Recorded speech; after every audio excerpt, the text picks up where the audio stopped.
আমার স্বামী আমার স্বামী অনেক আফসোস নিয়ে মারা গেছে। আমি আমার শাশুড়ির হাতে পায়েও ধরে বলেছিলাম যে আমার একটু সংসারটা করতে দেন। আমার শাশুড়ি আমাকে সংসার করতে দেয়নি।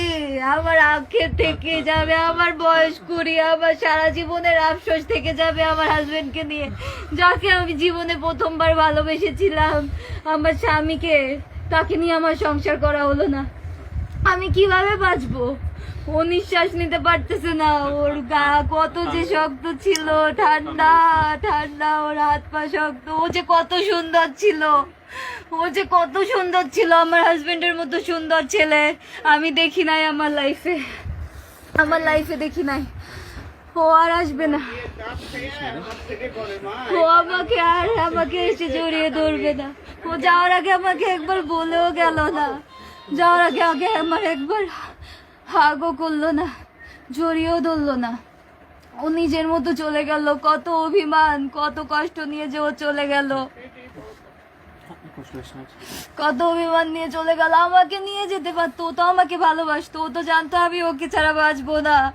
ও তো আগে আমাকে শুট করতে পারতো, তারপর তো নিজেকে শুট করতো। দুজনে একসাথে চলে যেতাম, তাহলে তো এত কষ্ট সহ্য করতে হতো না। আজকে আমাকে এই যে প্রেস মিডিয়া, এই যে লাইভে আসতে হচ্ছে আমার স্বামীর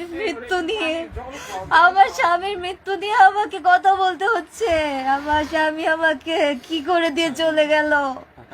ওর মায়ের দায়িত্ব সেই 2 ভাইয়ের উপর, ওর সয় সম্পত্তি সবকিছুর উপর দিয়ে গেল।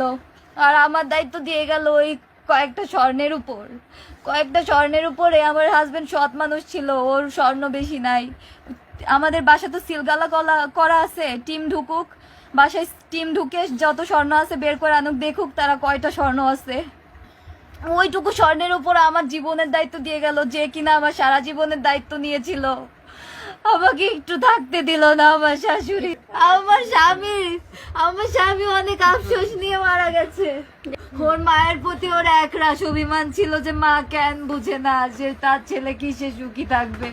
সে বুঝে না যে তার বউ ভালো না থাকলে সে কিভাবে সুখে থাকবে। আমার স্বামীর এত আফসোস অভিমান নিয়ে, এত কষ্ট দিয়ে নিজেকে নিয়ে মারা গেল সে।